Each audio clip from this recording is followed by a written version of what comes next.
Ayodhya train ವಿಚಾರದಲ್ಲಿ ನೆನ್ನೆ ಕೌನ್ಸಿಲಲ್ಲೂ ಕೂಡ ಪ್ರತಿಧ್ವನಿಸ್ತು. ಏನು ಆಕ್ಷನ್ ಆಗಿದೆ ಸರ್ ಅದು? ಅಲ್ಲ, FIR ಆಗಿದೆ ನೋಡಿ. ಅದೇನು ಈ ಅಯೋಧ್ಯೆಯಿಂದ ಬರ್ತಕ್ಕಂಥ ಆಸ್ಥಾ ಟ್ರೈನ್ ಮೈಸೂರಿಗೆ ಹೋಗ್ಬೇಕಾಗಿದ್ದು, ಅಲ್ಲಿ ಬಂದು ಹೊಸಪೇಟೆನಲ್ಲಿ ಅವರು ನೀರು ತುಂಬಿಸ್ಕೊಳ್ಳೋದಕ್ಕೆ ನಿಲ್ಲಿಸಿದ್ದಾರೆ. ಅದೇ ಸಂದರ್ಭದಲ್ಲಿ ಬೇರೆ ಇನ್ನೊಂದು ಪ್ಲ್ಯಾಟ್ಫಾರ್ಮ್ನಲ್ಲಿ ಮತ್ತೊಂದು ಟ್ರೈನು ನಿಲ್ಲಿಸಿದ್ದಾರೆ. ಈ ವ್ಯಕ್ತಿ ಯಾರನ್ನ ಇವರು ಕಂಪ್ಲೇಂಟ್ ಮಾಡಿ ಇದೆಲ್ಲ ಮಾಡಿದ್ದಾರೆ, ಅವನು ಮುಸಲ್ಮಾನ್ ಸಮುದಾಯಕ್ಕೆ ಸೇರಿದಂಥವನು. ಅವನು ಮೇಲೆ ಹತ್ತಿ ಹೋಗಿ ಕ್ರಾಸ್ ಮಾಡೋ ಬದಲು ಈ ಟ್ರೈನ್ ನಿಂತಿತ್ತಲ್ಲ ಇದ್ರೊಳಗಡೆ ಹೋಗಿದ್ದಾನೆ. ಅವರೆಲ್ಲ ಸ್ವಲ್ಪ ಹೆಕಲ್ ಮಾಡಿದ್ದಾರೆ. ಯಾಕೆಂದ್ರೆ ಅವ್ನು ನೋಡಿದ ತಕ್ಷಣ ಅವನು ಬಿಯರ್ಡ್ ಎಲ್ಲ ಬಿಟ್ಕೊಂಡಿದ್ದ. ಅದನ್ನೆಲ್ಲ ನೋಡಿ ಇವರು ಸ್ವಲ್ಪ ಅವನಿಗೆ ಹೆಕಲ್ ಮಾಡಿ ಅವನಿಗೆ ಏನೋ ಬೈದು ಮಾಡಿ ಎಲ್ಲ ಮಾಡಿದ್ದಾರೆ. ಅವನು ರಿಯಾಕ್ಟ್ ಮಾಡಿದ್ದಾನೆ ಅಂತ ಹೇಳಿ ಕಂಪ್ಲೇಂಟ್ ಕೊಟ್ಟಿರೋದು. ಅವನು ಸುಟ್ಟಾಕ್ತೀನಿ, ಒಬ್ಬ ವ್ಯಕ್ತಿ ಅಷ್ಟೊಂದು ಜನ ಇರುವಾಗ ಆ ರೀತಿ ಏನು ಹೇಳಿಕೆ ಕೊಟ್ಟಿದ್ದಾನೋ ಇಲ್ವೋ ಗೊತ್ತಿಲ್ಲ. ಅದನ್ನು ಅವರೆಲ್ಲ ಪರಿಶೀಲನೆ ಮಾಡ್ತಿದ್ದಾರೆ. ಅವರು ಕಂಪ್ಲೇಂಟ್ ಕೊಟ್ಟಿದ್ದಾರೆ. ಅಷ್ಟಕ್ಕೆ ಇವರು ಭಾಳ ದೊಡ್ಡ ಇದರಲ್ಲಿ ಅವನು ಸುಟ್ಟಾಕ್ತೀನಿ ಅಂದ, ಅದು ಪಾಕಿಸ್ತಾನದ್ದು ಏನೋ ಹೇಳ್ದ ಅದು ಅಂತೆಲ್ಲ ಕಂಪ್ಲೇಂಟಲ್ಲಿ ಕೊಟ್ಟಿದ್ದಾರೆ. ಆಗ ಅವನು ರೈಲ್ವೆ ಎಂಪ್ಲಾಯಿ, ಡಿಫೆನ್ಸ್ನಲ್ಲಿ ಏನೋ ಇದ್ನಂತೆ, ರಿಟೈರ್ಡ್ ಆದಮೇಲೆ ಬಂದು ರೈಲ್ವೆ ಇದಕ್ಕೆ ಸೇರ್ಕೊಂಡಿದ್ದಾನೆ.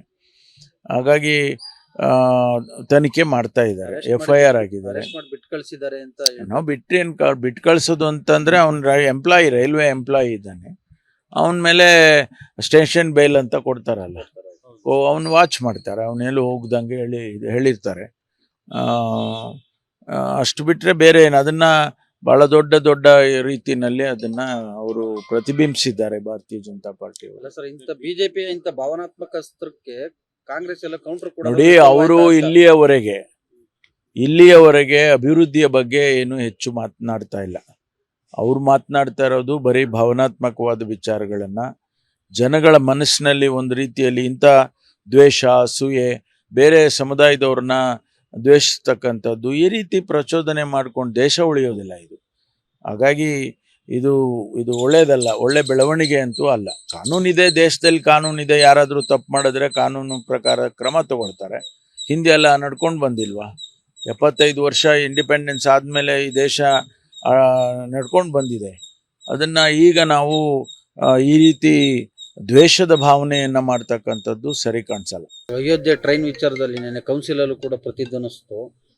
ಏನು ಆಕ್ಷನ್ ಆಗಿದೆ ಸರ್ ಅದು? ಅಲ್ಲ, FIR ಆಗಿದೆ ನೋಡಿ. ಅದೇನು ಈ ಅಯೋಧ್ಯೆಯಿಂದ ಬರ್ತಕ್ಕಂಥ ಆಸ್ಥಾ ಟ್ರೈನ್ ಮೈಸೂರಿಗೆ ಹೋಗ್ಬೇಕಾಗಿದ್ದು, ಅಲ್ಲಿ ಬಂದು ಹೊಸಪೇಟೆನಲ್ಲಿ ಅವರು ನೀರು ತುಂಬಿಸ್ಕೊಳ್ಳೋದಕ್ಕೆ ನಿಲ್ಲಿಸಿದ್ದಾರೆ. ಅದೇ ಸಂದರ್ಭದಲ್ಲಿ ಬೇರೆ ಇನ್ನೊಂದು ಪ್ಲ್ಯಾಟ್ಫಾರ್ಮ್ನಲ್ಲಿ ಮತ್ತೊಂದು ಟ್ರೈನು ನಿಲ್ಲಿಸಿದ್ದಾರೆ. ಈ ವ್ಯಕ್ತಿ ಯಾರನ್ನ ಇವರು ಕಂಪ್ಲೇಂಟ್ ಮಾಡಿ ಇದೆಲ್ಲ ಮಾಡಿದ್ದಾರೆ, ಅವನು ಮುಸಲ್ಮಾನ್ ಸಮುದಾಯಕ್ಕೆ ಸೇರಿದಂಥವನು. ಅವನು ಮೇಲೆ ಹತ್ತಿ ಹೋಗಿ ಕ್ರಾಸ್ ಮಾಡೋ ಬದಲು ಈ ಟ್ರೈನ್ ನಿಂತಿತ್ತಲ್ಲ ಇದ್ರೊಳಗಡೆ ಹೋಗಿದ್ದಾನೆ. ಅವರೆಲ್ಲ ಸ್ವಲ್ಪ ಹೆಕಲ್ ಮಾಡಿದ್ದಾರೆ. ಯಾಕೆಂದ್ರೆ ಅವ್ನು ನೋಡಿದ ತಕ್ಷಣ ಅವನು ಬಿಯರ್ಡ್ ಎಲ್ಲ ಬಿಟ್ಕೊಂಡಿದ್ದ. ಅದನ್ನೆಲ್ಲ ನೋಡಿ ಇವರು ಸ್ವಲ್ಪ ಅವನಿಗೆ ಹೆಕಲ್ ಮಾಡಿ ಅವನಿಗೆ ಏನೋ ಬೈದು ಮಾಡಿ ಎಲ್ಲ ಮಾಡಿದ್ದಾರೆ. ಅವನು ರಿಯಾಕ್ಟ್ ಮಾಡಿದ್ದಾನೆ ಅಂತ ಹೇಳಿ ಕಂಪ್ಲೇಂಟ್ ಕೊಟ್ಟಿರೋದು. ಅವನು ಸುಟ್ಟಾಕ್ತೀನಿ, ಒಬ್ಬ ವ್ಯಕ್ತಿ ಅಷ್ಟೊಂದು ಜನ ಇರುವಾಗ ಆ ರೀತಿ ಏನು ಹೇಳಿಕೆ ಕೊಟ್ಟಿದ್ದಾನೋ ಇಲ್ವೋ ಗೊತ್ತಿಲ್ಲ.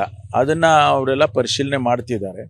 ಅವರು ಕಂಪ್ಲೇಂಟ್ ಕೊಟ್ಟಿದ್ದಾರೆ. ಅಷ್ಟಕ್ಕೆ ಇವರು ಭಾಳ ದೊಡ್ಡ ಇದರಲ್ಲಿ ಅವನು ಸುಟ್ಟಾಕ್ತೀನಿ ಅಂದ, ಅದು ಪಾಕಿಸ್ತಾನದ್ದು ಏನೋ ಹೇಳ್ದ ಅದು ಅಂತೆಲ್ಲ ಕಂಪ್ಲೇಂಟಲ್ಲಿ ಕೊಟ್ಟಿದ್ದಾರೆ. ಆಗ ಅವನು ರೈಲ್ವೆ ಎಂಪ್ಲಾಯಿ, ಡಿಫೆನ್ಸ್ನಲ್ಲಿ ಏನೋ ಇದ್ನಂತೆ, ರಿಟೈರ್ಡ್ ಆದಮೇಲೆ ಬಂದು ರೈಲ್ವೆ ಇದಕ್ಕೆ ಸೇರ್ಕೊಂಡಿದ್ದಾನೆ. ಹಾಗಾಗಿ ತನಿಖೆ ಮಾಡ್ತಾ ಇದ್ದಾರೆ. FIR ಆಗಿದ್ದಾರೆ. ನಾವು ಬಿಟ್ಟು ಕಳಿಸೋದು ಅಂತಂದರೆ ಅವ್ನು ಎಂಪ್ಲಾಯಿ, ರೈಲ್ವೆ ಎಂಪ್ಲಾಯಿ ಇದ್ದಾನೆ. ಅವನ ಮೇಲೆ ಸ್ಟೇಷನ್ ಬೇಲ್ ಅಂತ ಕೊಡ್ತಾರಲ್ಲ, ಅವನು ವಾಚ್ ಮಾಡ್ತಾರೆ. ಅವನೆಲ್ಲೂ ಹೋಗ್ದಂಗೆ ಹೇಳಿರ್ತಾರೆ. ಅಷ್ಟು ಬಿಟ್ಟರೆ ಬೇರೆ ಏನು, ಅದನ್ನು ಭಾಳ ದೊಡ್ಡ ರೀತಿಯಲ್ಲಿ ಅದನ್ನು ಅವರು ಪ್ರತಿಬಿಂಬಿಸಿದ್ದಾರೆ ಭಾರತೀಯ ಜನತಾ ಪಾರ್ಟಿ. ಸರ್, ಇಂಥ ಬಿಜೆಪಿ ಇಂಥ ಭಾವನಾತ್ಮಕ ಅಸ್ತ್ರಕ್ಕೆ ಕಾಂಗ್ರೆಸ್ ಎಲ್ಲ ಕೌಂಟರ್ ಕೂಡ ನೋಡಿ. ಅವರು ಇಲ್ಲಿಯವರೆಗೆ ಅಭಿವೃದ್ಧಿಯ ಬಗ್ಗೆ ಏನು ಹೆಚ್ಚು ಮಾತನಾಡ್ತಾ ಇಲ್ಲ. ಅವ್ರು ಮಾತನಾಡ್ತಾ ಇರೋದು ಬರೀ ಭಾವನಾತ್ಮಕವಾದ ವಿಚಾರಗಳನ್ನು, ಜನಗಳ ಮನಸ್ಸಿನಲ್ಲಿ ಒಂದು ರೀತಿಯಲ್ಲಿ ಇಂಥ ದ್ವೇಷ, ಅಸೂಯೆ, ಬೇರೆ ಸಮುದಾಯದವ್ರನ್ನ ದ್ವೇಷಿಸ್ತಕ್ಕಂಥದ್ದು, ಈ ರೀತಿ ಪ್ರಚೋದನೆ ಮಾಡ್ಕೊಂಡು ದೇಶ ಉಳಿಯೋದಿಲ್ಲ ಇದು. ಹಾಗಾಗಿ ಇದು ಒಳ್ಳೆಯದಲ್ಲ, ಒಳ್ಳೆ ಬೆಳವಣಿಗೆ ಅಂತೂ ಅಲ್ಲ. ಕಾನೂನಿದೆ, ದೇಶದಲ್ಲಿ ಕಾನೂನಿದೆ. ಯಾರಾದರೂ ತಪ್ಪು ಮಾಡಿದ್ರೆ ಕಾನೂನು ಪ್ರಕಾರ ಕ್ರಮ ತಗೊಳ್ತಾರೆ. ಹಿಂದೆ ಎಲ್ಲ ನಡ್ಕೊಂಡು ಬಂದಿಲ್ವಾ? 75 ವರ್ಷ ಇಂಡಿಪೆಂಡೆನ್ಸ್ ಆದಮೇಲೆ ಈ ದೇಶ ನಡ್ಕೊಂಡು ಬಂದಿದೆ. ಅದನ್ನು ಈಗ ನಾವು ಈ ರೀತಿ ದ್ವೇಷದ ಭಾವನೆಯನ್ನು ಮಾಡ್ತಕ್ಕಂಥದ್ದು ಸರಿ ಕಾಣಿಸಲ್ಲ. ಅನುಕ್ಷಣದ ಸುದ್ದಿಗಳಿಗಾಗಿ ವಿಸ್ತಾರ ನ್ಯೂಸ್ ಯೂಟ್ಯೂಬ್ ಚಾನೆಲ್ ಸಬ್ಸ್ಕ್ರೈಬ್ ಮಾಡಿ. ಹೊಸ ಸುದ್ದಿಗಳ ನೋಟಿಫಿಕೇಶನ್ಗಾಗಿ ಬೆಲ್ ಐಕಾನ್ ಕ್ಲಿಕ್ ಮಾಡಿ. ಲೇಟೆಸ್ಟ್ ಅಪ್ಡೇಟ್ಸ್ಗಾಗಿ www.vistaranews.com ವೆಬ್ಸೈಟ್ಗೆ ವಿಸಿಟ್ ಮಾಡಿ. ಅಂಗೈಯಲ್ಲೇ ಜಗತ್ತಿನ ಸುದ್ದಿ ತಿಳಿಯಲು ವಿಸ್ತಾರ ನ್ಯೂಸ್ ಕನ್ನಡ ಆಪ್ ಡೌನ್ಲೋಡ್ ಮಾಡಿ.